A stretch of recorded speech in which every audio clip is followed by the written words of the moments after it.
Okay? All right. Prayer is the lifeline of a believer. It is a lifetime engagement for all the wayfarers of the road of life.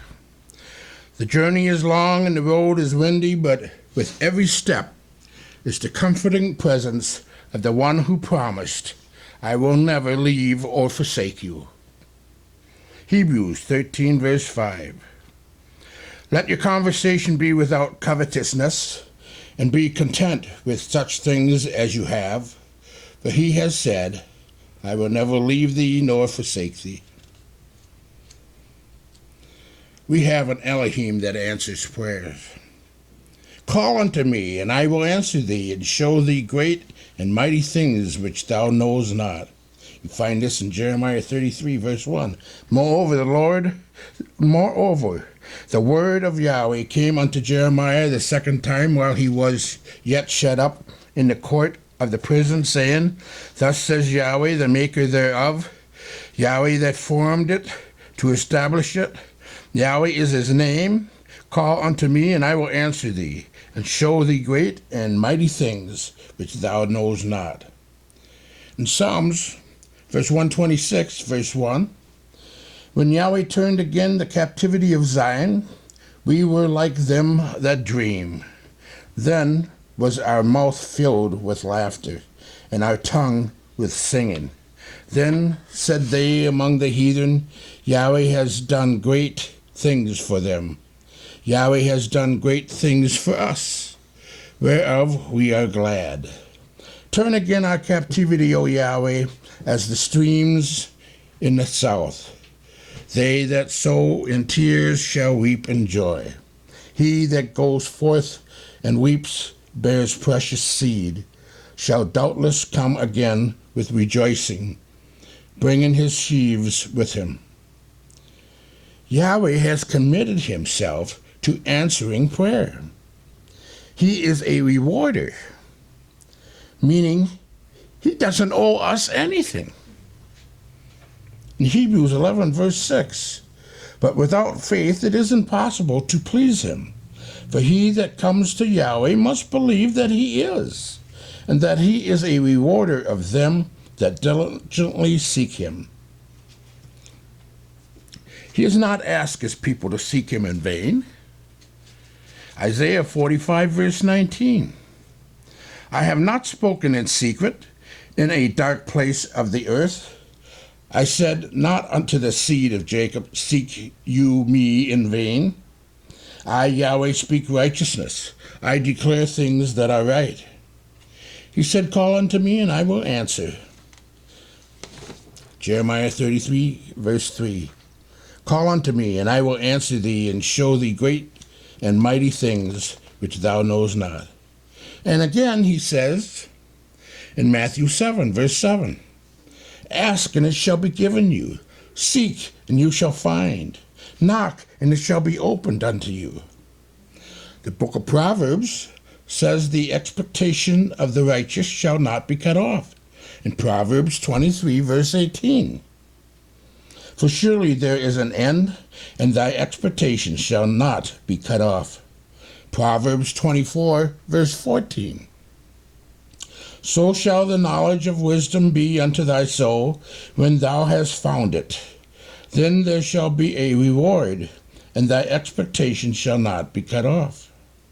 According to some of these scriptures and others like them, we will examine what we should look out for when we pray according to the will of our Father. So let's go to Jeremiah in chapter 33 and starting verse 1. Moreover, the word of Yahweh came unto Jeremiah the second time, while he was yet shut up in the court of the prison, saying, Thus says Yahweh, the maker thereof, Yahweh that formed it to establish it. Yahweh is his name. Call unto me, and I will answer thee, and show thee great and mighty things which thou knowest not. For thus says Yahweh, the Elohim of Israel, concerning the houses of this city, and concerning the houses of the kings of Judah, which are thrown down by the mounts and by the sword.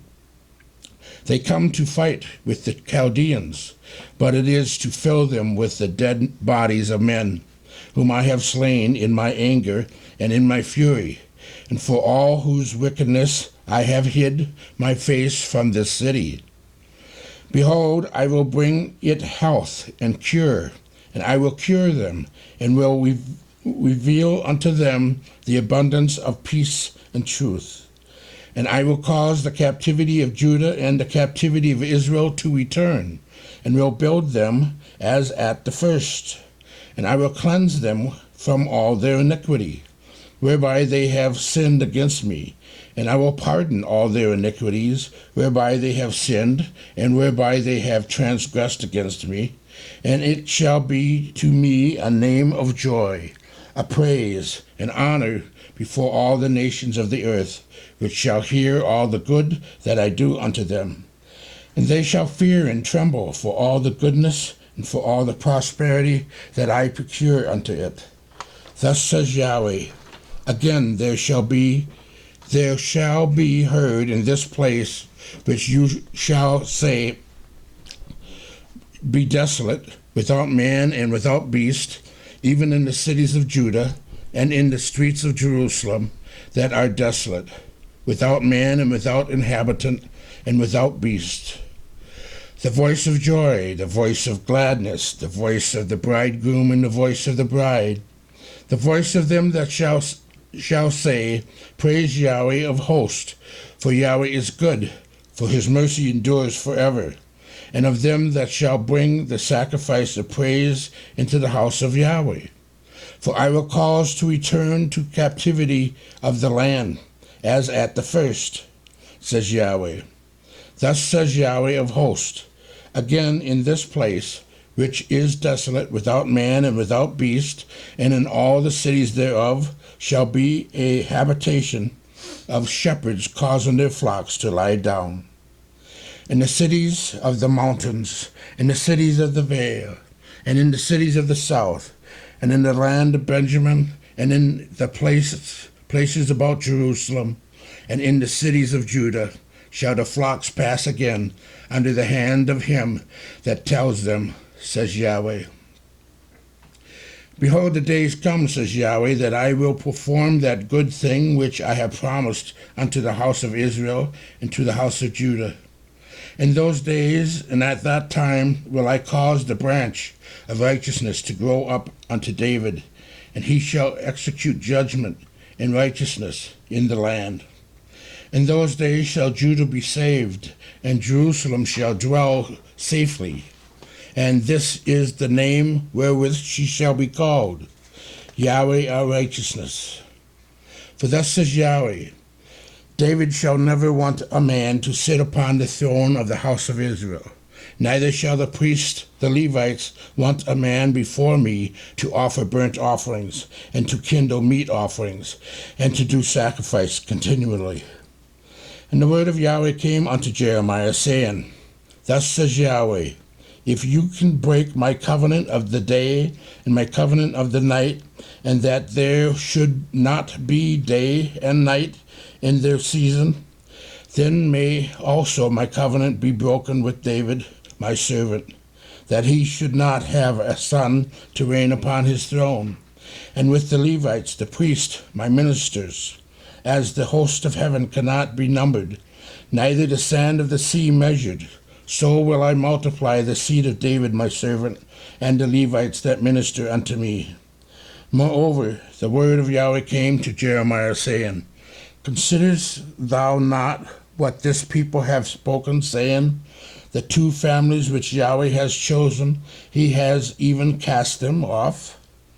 Thus they have despised my people, that they should be no more a nation before them. Thus says Yahweh, if my covenant be not with day and night, and if I have not appointed the ordinances of heaven and earth, then will I cast away the seed of Jacob and David my servant, so that I will not take any of his seed to be rulers over the seed of Abraham, Isaac, and Jacob. For I will cause their captivity to return, and have mercy on them. Our Elohim is able to do exceedingly, abundantly above whatever we may ask or think. Nothing in our imagination is equal to Yahweh. Elohim is and can go beyond our widest and wildest imaginations. He puts all the elements of the seas together. If our needs demand that the waters of the sea should dry up, and we ask him, it is nothing for him to dry up the seas for us. He had once parted the Red Sea for his people. In answer to one man's prayer, our Father has stopped the sun, or rather the earth, from rotating around its orbit. Have you not read in your Bible that some men on the earth have eaten angels' food?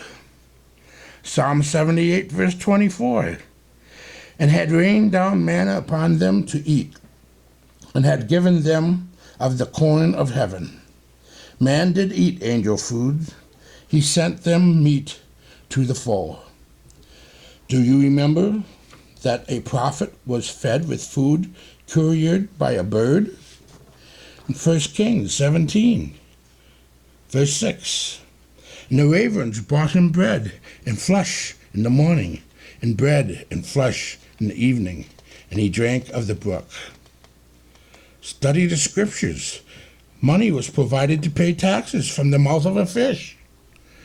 In Matthew 17, verse 24, and when they were come to Capernaum, they that received tribute money came to Peter and said, Does not your master pay tribute? He said, Yes. And when he was come into the house, Yeshua prevented him, saying, What thinkst thou, Simon? Of whom do the kings of the earth take custom or tribute? Of their own children, or of strangers? Peter said unto him, Of strangers. Yeshua said unto him, Then are the children free. Notwithstanding, lest we should offend them, go out to the sea, cast a hook, and take up the fish that first comes up. And when thou hast opened its mouth, thou shalt find a piece of money that take and give unto them for me and you. Our Elohim is great. We have limited him for so long. Our Father says in Jeremiah 33, verse 3, Call on me, and I will answer you, and show you great and mighty things which you never knew. If he has promised it, he will do it. So have you really truly called on him? Have you recognized him to be the source of all you can ever need? Do you know that he measured the waters in the palms of his hands? Isaiah 40, verse 12, Who has measured the waters in the hollow of his hand, and meted out heaven with the span, and comprehended the dust of the earth in a measure, and weighed the mountains in scales, and the hills in a balance? Have you not read that the nations are like a drop in the bucket before him? Isaiah 40, verse 15. Behold, the nations are as a drop of a bucket, and are counted as the small dust of the balance. Behold, he takes up the isles as a very little thing. Imagine all the nations of Africa, Asia, North, South, and Central America, the Middle East, Europe, all of them, just a drop in the bucket. This is your Elohim. This is our Elohim. We must limit our limitations and exalt his omnipotence. David confronted Goliath on the authority of the knowledge of Yahweh, who is able to do great and mighty things. And Goliath's height was reduced to 0. So if you can pray, if you will pray, your sorrows will change to joy. Your mountains will be leveled. There will be a turnaround in your life before the end of this year. Just read Yahweh's word. Believe Yahweh's word. Follow Yahweh's word. Know Yahweh's word. What is his will? Psalm 65, verse 2. O thou that hearest prayer, unto thee shall all flesh come. We have deliverance from troubles. Troubles are universal citizens, and they come in different shapes and shades. They appear when we least expect them. Great men have faced great troubles. Abraham, Jacob, Joseph, Moses, David. The rank of the prophets had their portions. Elijah was harassed by Jezebel, that he despaired of life. The apostles had their share of troubles of life. Yeshua himself not only got through bouts of unrelenting trials and troubles, he told us that we would have them plenty. He warned, in the world you will have tribulations. In John 16, verse 33, these things have I spoken unto you, that in me you might have peace. In the world you shall have tribulation, but be of good cheer. I have overcome the world. In fact, the apostles understood that. We must, through much tribulation, enter into the kingdom of Yahweh. In Acts 14, verse 22, confirming the souls of the disciples and exhorting them to continue in the faith, and that we must, through much tribulation, enter into the kingdom of Yahweh. However, the mercy of Yahweh is expressed also in that he promised that if we call on him in the time of our troubles, he will deliver us. He promised. Psalms 50, verse 15. And call upon me in the day of trouble. I will deliver thee, and thou shalt glorify me. Has he fulfilled this promise any time in the history of mankind? Certainly. The Bible is full of accounts of men and women that Yahweh has delivered from troubles of life. Joseph was delivered from prison and promoted to the palace. Jacob was delivered from his ugly past and servitude and given a new name and a new beginning. David was rescued from Goliath and Saul and given the throne. Elijah was given victory over the prophets of Baal and Jezebel. Daniel was delivered from the lions. Jabez prayed and his destiny was changed in 1 Chronicles 4, verse 10. And Jabez called on the Elohim of Israel, saying, O that thou would bless me indeed, and enlarge my coast, and that thy hand might be with me, and that thou would keep me from evil, that it may not grieve me. And Elohim granted him that which he requested. Yahweh took care of his sorrows. The woman with the issue of blood was healed.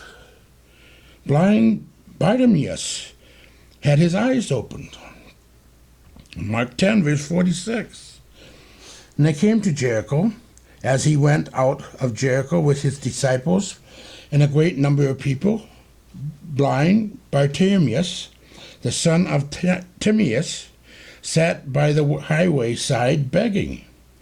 And when he heard that it was Yeshua of Nazareth, he began to cry out and say, Yeshua, son of David, have mercy on me.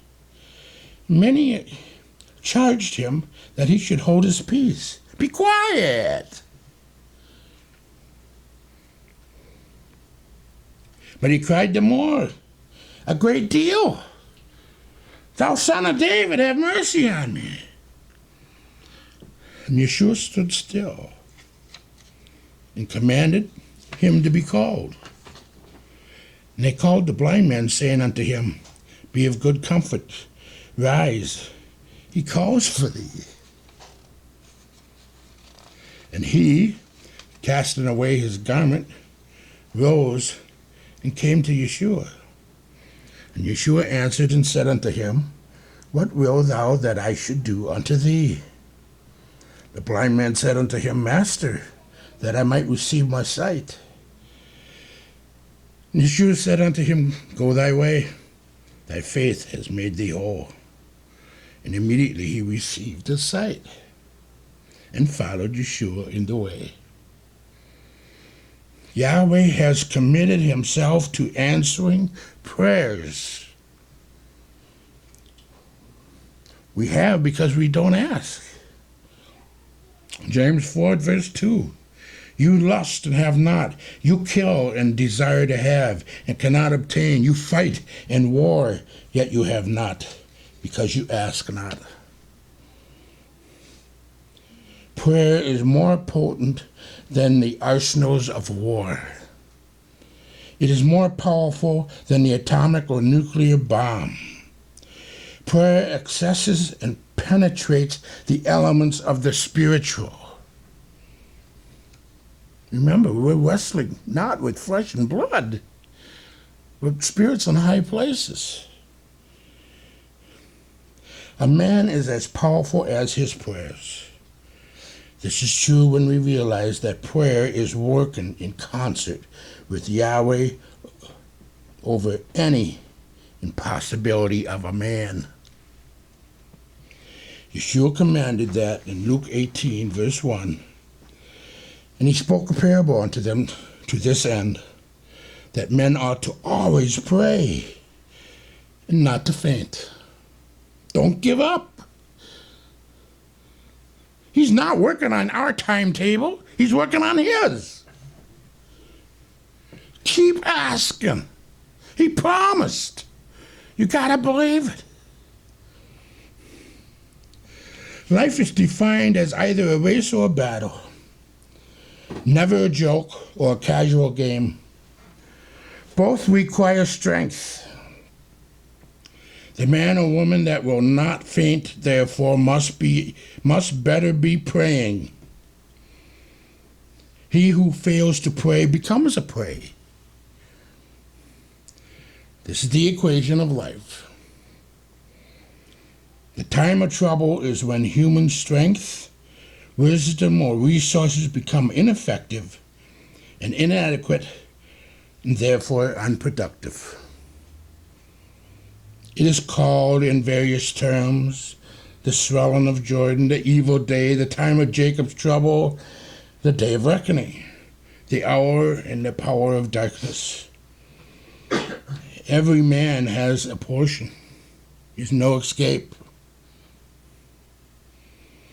Who wins is determined by who has Yahweh on his side, or rather, who runs to Yahweh's side through the process of prayer. So, if we would pray, and rightly so, we would be delivered. Because I believe, just not on my timetable, it's his. Yahweh has given this a promise. Are you in a day of trouble? Is life squeezing you? Are you going through a valley of depression? There is an Elohim who will deliver you, and you will glorify him. Call upon me in the day of trouble, and I will deliver thee, and thou shalt glorify me. Yahweh bless, and pray to him.